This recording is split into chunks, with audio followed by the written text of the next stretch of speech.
The tone of the top is important in organizations, but also in society. People need to understand that there are good dollars and bad dollars. And bad dollars are usually coming from illicit activities. The nasty thing is, if you see a dollar, you can't tell where it was generated. You can't tell what sort of activity, criminal or not, was behind the generation of that dollar. Dirty money is dirty for a reason. It is dirty because it was generated doing stuff that is forbidden, doing stuff that you really don't want to be involved in, that you really don't want to be linked to.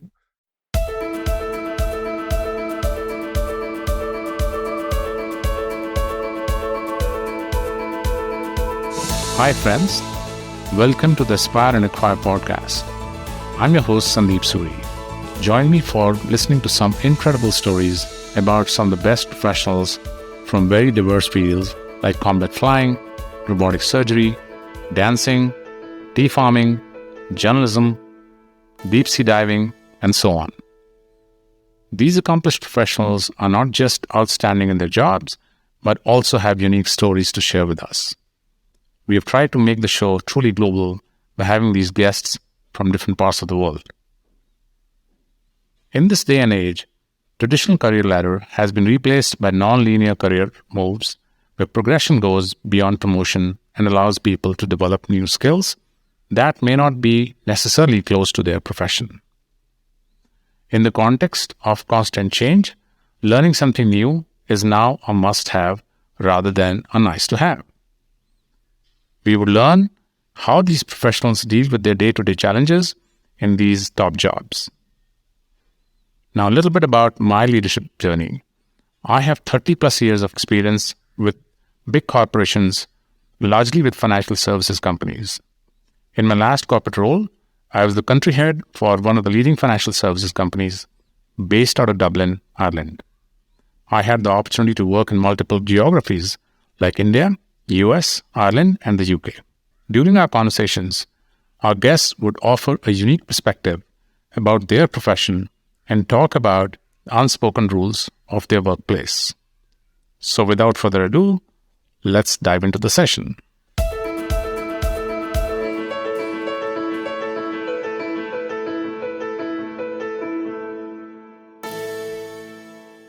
We live in an interconnected and mobile world where terrorists, money launderers, and other malign actors always want to stay ahead in the game by trying to break into the financial stability of a country. The countries, on the other hand, are trying to stay ahead of evolving illicit financial threats. Financial crime and frauds are some of the most compelling risk elements countries and financial institutions are worried about. The rising threat of financial crime has drawn increased attention from regulators. The two most talked about financial crimes in today's world are money laundering and terrorist financing. According to the IMF and World Bank report, criminals launder an estimated amount of $3 to $4 trillion every year. Anti-money laundering controls, also known as ALM, counter-terrorist financing controls, commonly referred to as CFT, when effectively implemented, mitigate the adverse effects of criminal economic activity and promote integrity and stability in financial markets. In today's episode of Aspire and Acquire, we have Rolf van der Poel, who is a specialist in managing anti-terrorist and anti-money laundering programs for large corporations. Rolf started his career in IT and moved to the financial services industry in 1990. He has a broad experience across Europe, Latin America, and Asia-Pac markets. From 2005, he was responsible for the KYC recovery of the entire APAC region of ABN AMRO Bank. After the takeover by RBS, his remit extended to include all transaction filtering and monitoring activities, as well as a range of other cross-product areas like client onboarding and client and reference data management. He is based in Singapore since 2005 and responsible for regulatory compliance, operations team, and AML CFT projects for several banks. From 2014, he is an independent consultant and business owner. Rolf has a master's degree in economics and organizational behavior from the VU University of Amsterdam. So let's dive into the show and start our conversation with Rolf.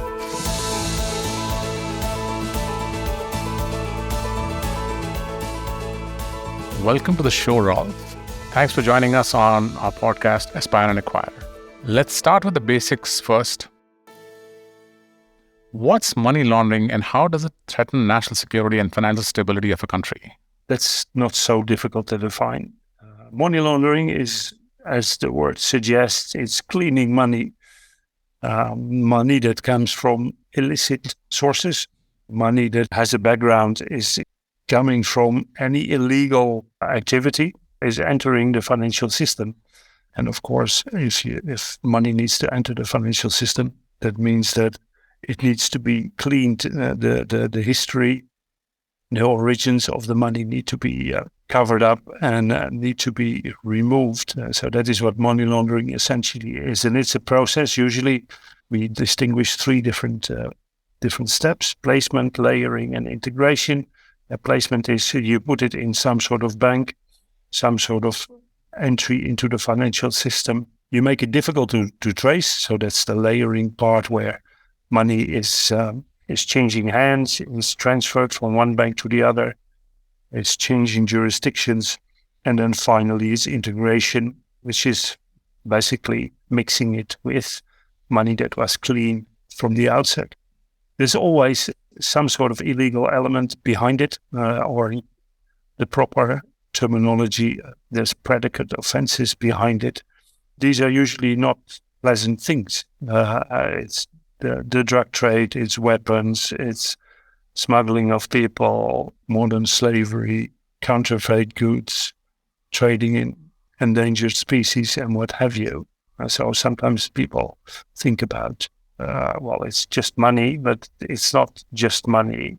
It usually was obtained from very, very nasty activities. So a threat to national security is maybe a bit far-fetched, and national security usually talks about very different things, but it does offer a threat to nations as such, and also to the financial stability of countries or of banks or of companies.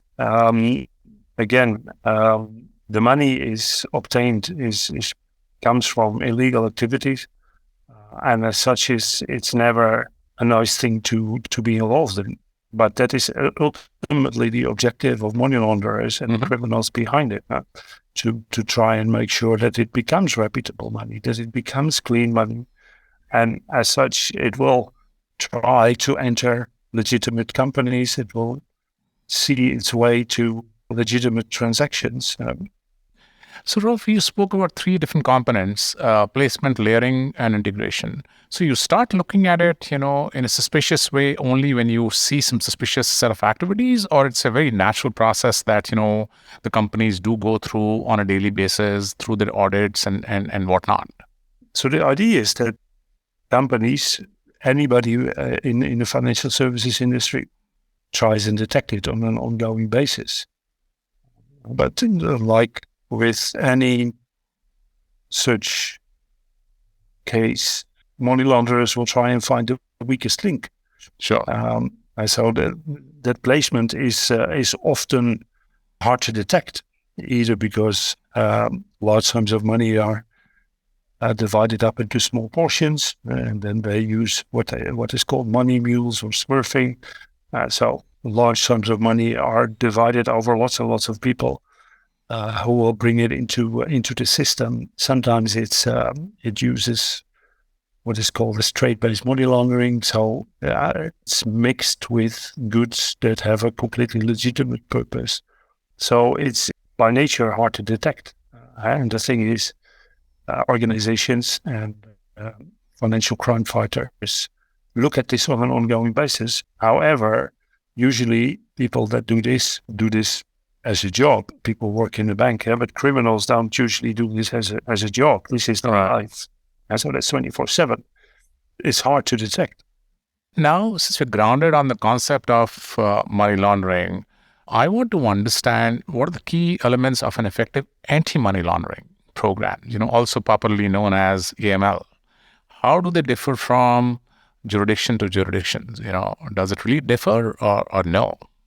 I think the regulations in most countries are more or less comparable. However, let's say, countries are more sophisticated in auditing and enforcing regulations. That's one element. And the second is regulations are not always as far-reaching as in one country as compared to another. But to give a very simple example, if you talk about anti-money laundering regulations, in most countries they apply to banks.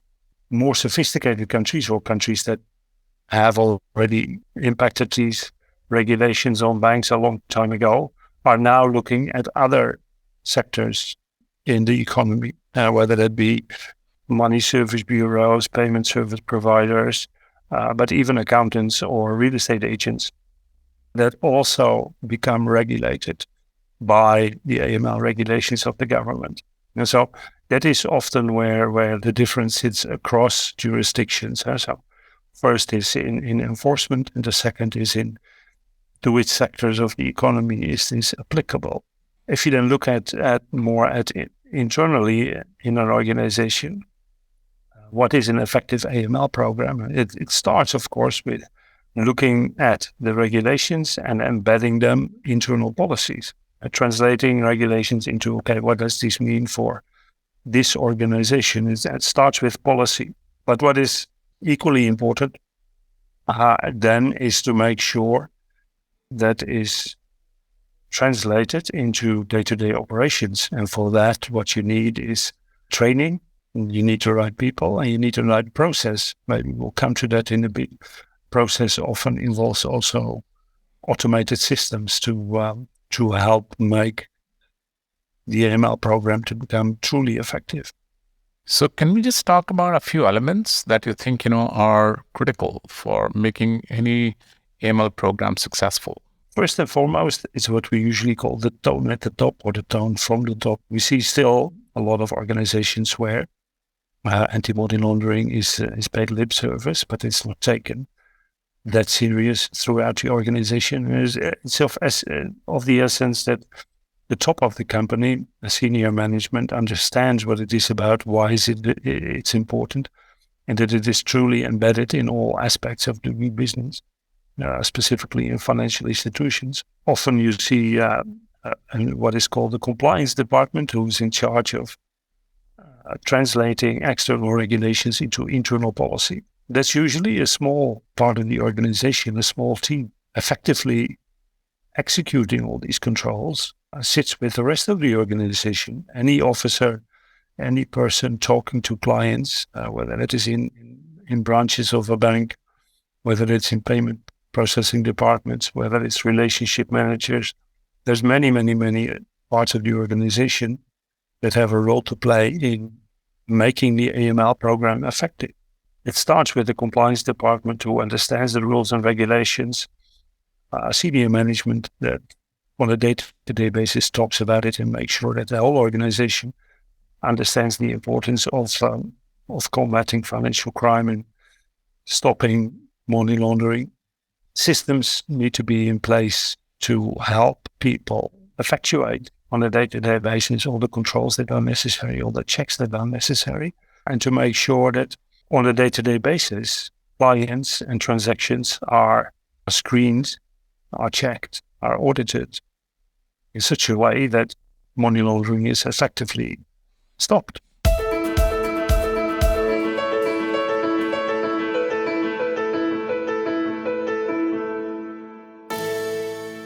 So technology is evolving, and of course, technology has become part and parcel of our lives. What's the role of technology in combating money laundering and terrorist financing? And how can regulators keep with rapidly evolving methods of financial crime? Technology is important. It has always been important, first and foremost, because we're talking about, usually at least, large transaction volumes, and it's undoable to check all transactions on a day-to-day basis manually. We're talking about enormous client numbers, what we often call KYC, and know your client. That means that financial institutions properly need to understand what their clients are doing. So that involves a lot of data. And that's only possible with proper systems. Systems do get better, systems get more complete. But another element there is is data. Data is of increased importance to understand, and data then means the characteristics of clients, information that is captured in transactions, beneficiary information. All these things are of extreme importance to make sure that the systems can actually do their work.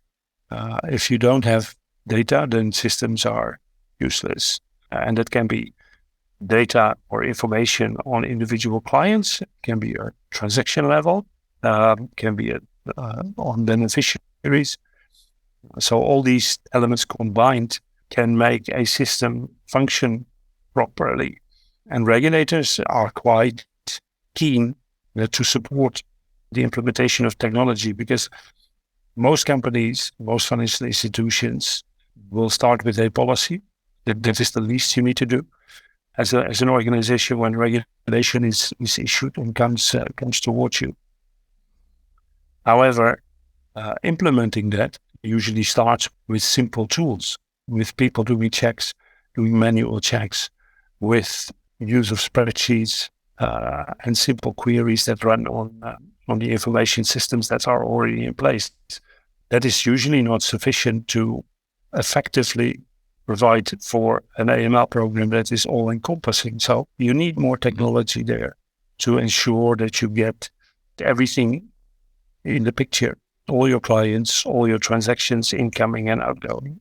Can you give some examples? You mentioned that, organizations are moving away from Excel sheets to technology-led solutions. So what are the kind of examples you can offer us which mentions or which is related to technology-driven solutions? First and foremost, it helps to understand a little bit about the processes that we're talking about. As I mentioned, it starts with understanding your customer and know your customer, KYC, or what is often used as well, an acronym is CDD, customer or client due diligence. You need to understand your client. You need to understand who he or she is or what this business is about. It starts with capturing information from the source. And that is all sorts of company documentation. But it also is about what is the strategy of the company, and which currencies does this company deal? What sort of products do they make? Where do they ship them? What sort of goods are imported and are used in a production process? So you need to truly understand your customer, and all that information, all that knowledge needs to be properly documented. Most financial institutions already have something like a CRM system, a customer relationship management system. A KYC system can easily be an extension of that.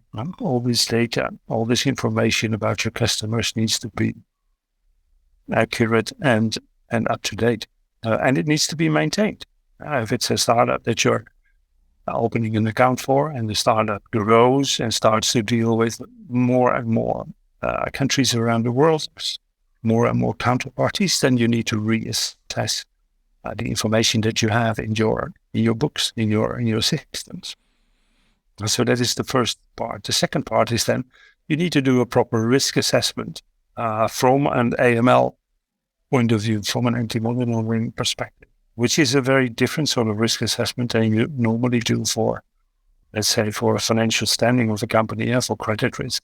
And so you need to build into your process, into the system, indicators of risk. And that can be currencies, can be transaction volumes, that can be transaction amounts, it can be counterparties, it can be jurisdictions that the customer deals with. But you need to understand also the behavior of your client, and you need to make sure that it is kept up to date. The difficulty there is that a lot of that information needs to be gathered from a variety of resources.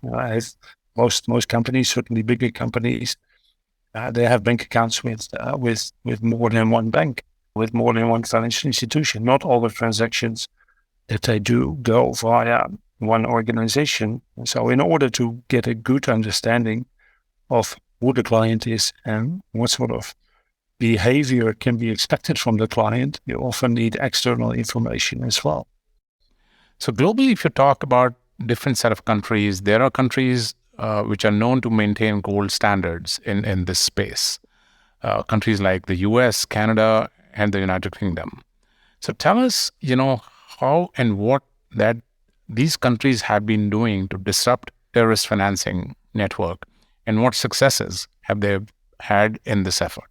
I think it's not just these countries, but of course they've led the way. And the FATF, the Financial Action Task Force, has done a lot of good work in setting the tone and defining guidance for all regulators around the world, specifically around disruption of terrorist financing. But that also means that that needs to be implemented by individual financial institutions. And this is an area where there is not so much dispute about how to do this and how to implement this.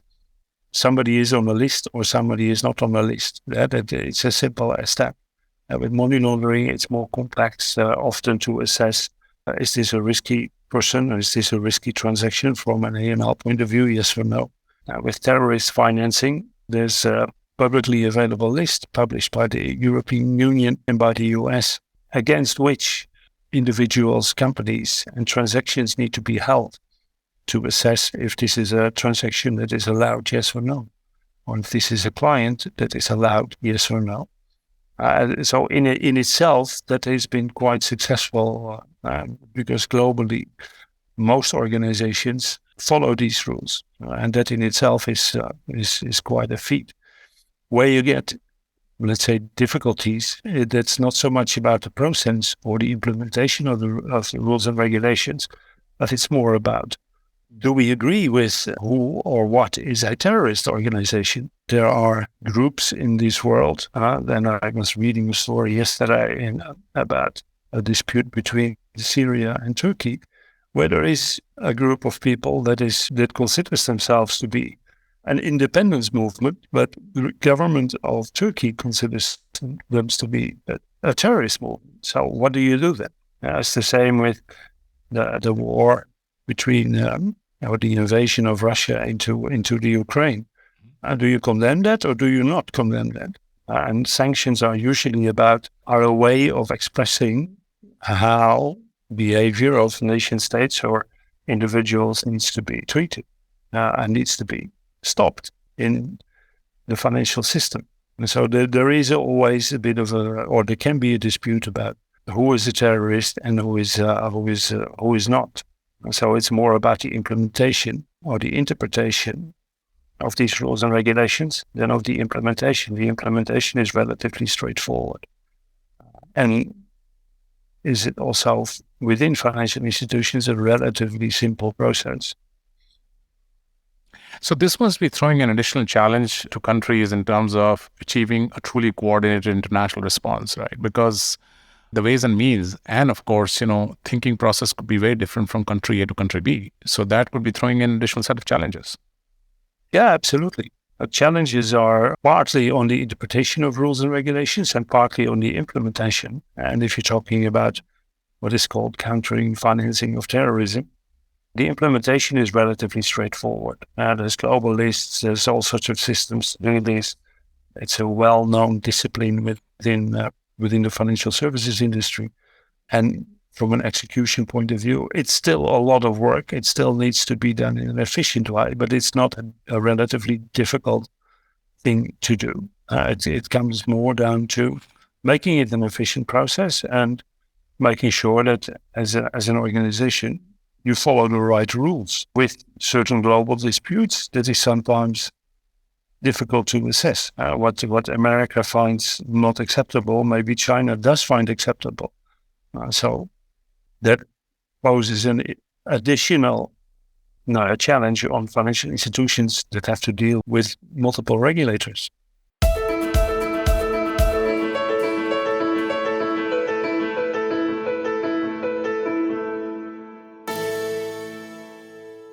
So we did speak about concept, we spoke about corporations, we spoke about efforts at the country level. I now want to switch gears and talk about regulations and compliance. What are some of the emerging trends in AML and anti-terrorist financing, which is also known as ATF? How do they shape the future of financial regulation and compliance as we move forward? Good question. There are trends, of course. One is, and we talked on that a little bit about that already. That's fintech, and on the back of that, regtech. There's more and more technology available, artificial intelligence, natural language processing techniques that help automate these processes, whether it's AML or ATF. That's one thing. However, there are many players. There are many technologies there on the market, and there's only few that seem to be leading.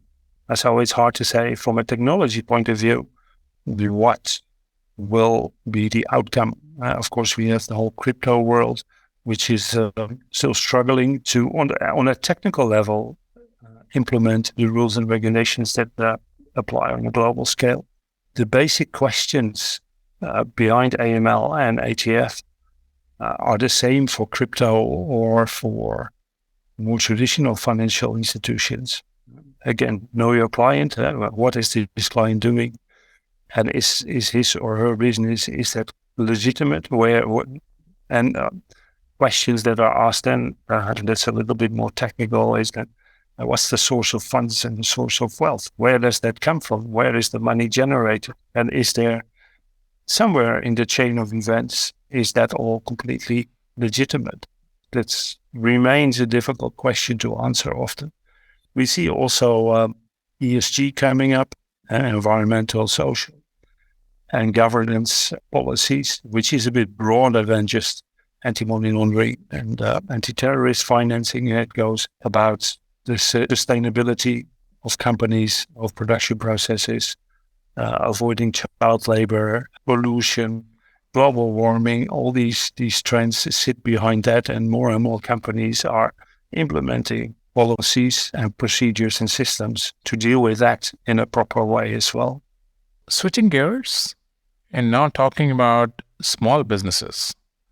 How do AML and ATF's regulations affect small and medium-sized businesses, and what steps can these businesses take to ensure compliance with relevant laws and regulations, in your opinion? So the impact on SMEs and small and medium-sized businesses is, I think, certainly the newer businesses, startups, scale-ups, for them this is a given, because when they start a business, these policies were already in place and they knew what they were starting out on, and this was a known aspect of doing business. You need to understand who you're dealing with, what is your counterparty, what is your supplier, what is your customer, and is that a risky business, yes or no? And again, it doesn't mean that if a client is high risk, that doesn't mean you can't do business with that counterparty. You just need to be more aware of it, and you need to perhaps take more measures to manage that risk. And that's always what you have to take into account. Risk is not to be banned, it's to be managed. If you don't want any AML risk, then don't get into business. You need to understand the risks, and you need to manage these risks. And so also for small and medium enterprises, for small and medium-sized businesses, this is something that has to be done. It's not necessarily more difficult than business used to be. I think every business, whether it's a small or a large business, needs to understand the customers that you're dealing with from a financial or credit point of view, but also from an AML and ATF point of view. And so that assessment is crucial. And what we always say to our customers that have to deal with AML risks is that don't just impose it on your customers. Don't only talk about what they have to give you in terms of documentation. I see it also as a dialogue to better understand your customer and also understand the customer needs in terms of financial needs or any other business needs. So some countries that are often mentioned in the context of money laundering and terrorist financing, including Afghanistan, countries like Iran, North Korea, Russia. Any specific reason that drives the image of these countries the way, they sound sometimes, especially in the context of, AML and terrorist financing? It is what you say. It's perception to a large extent. Bad things happen in many different countries, and criminals are everywhere. And criminals often hide in plain sight, right? To a certain extent, it's absolutely not justified. Let's put it that way. To consider complete countries of high risk. Again, it doesn't mean you can't do business with individuals or companies in these countries. You just need to be more aware of the risks there. And I think that is also something that more and more companies start to understand. Now, if you have your AML program in place, you have the proper systems to help you, and it's not such a difficult thing to assess the risks of individual counterparties, and you don't have to stop doing business with anybody from Pakistan or anybody from Afghanistan or anybody from Russia. You need to make an assessment on an individual basis, and that makes it much more granular and much more fair. Yeah, no, that's a fair point. When you're dealing with these countries, obviously, if the activity levels are in the red zone, we as an organization or at the country level, if we are dealing with these specific countries, we got to be a little more careful. We need to be well guarded. We need to be sure that the checks and balances that we maintain, they kind of take care of the risks involved in doing business with these countries. Correct. And I think maybe to add to that, it's also a question of what is known as a risk appetite. Correct. Some organizations just don't want to deal with these countries. But it's all right. I mean, if that means that you have to build in extra mitigants to assess risks and to manage risks, and you don't feel like that, that's fine.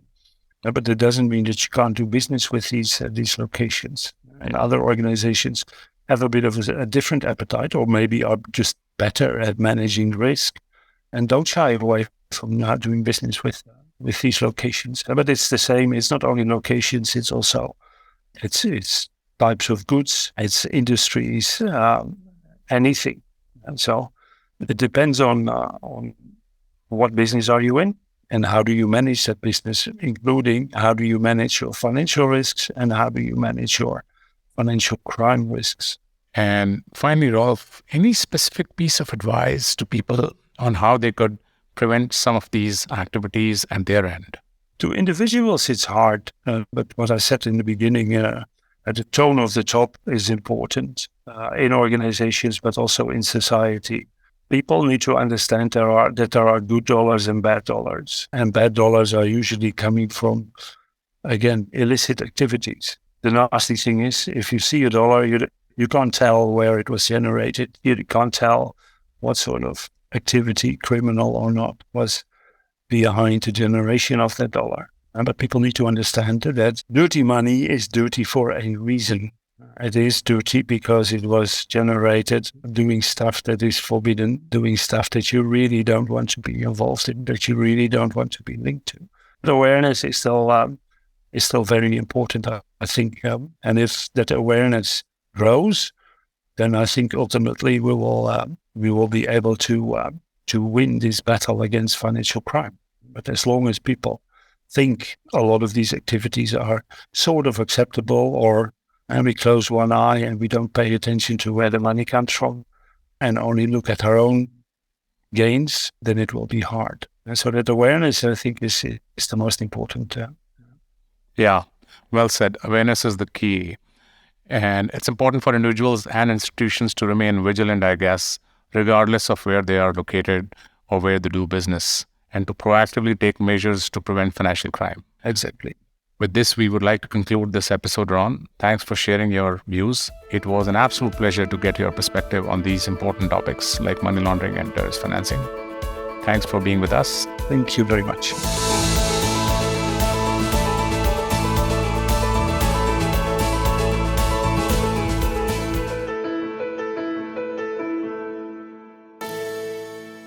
This time in our bonus section, we are bringing to you the art of creating visual identities.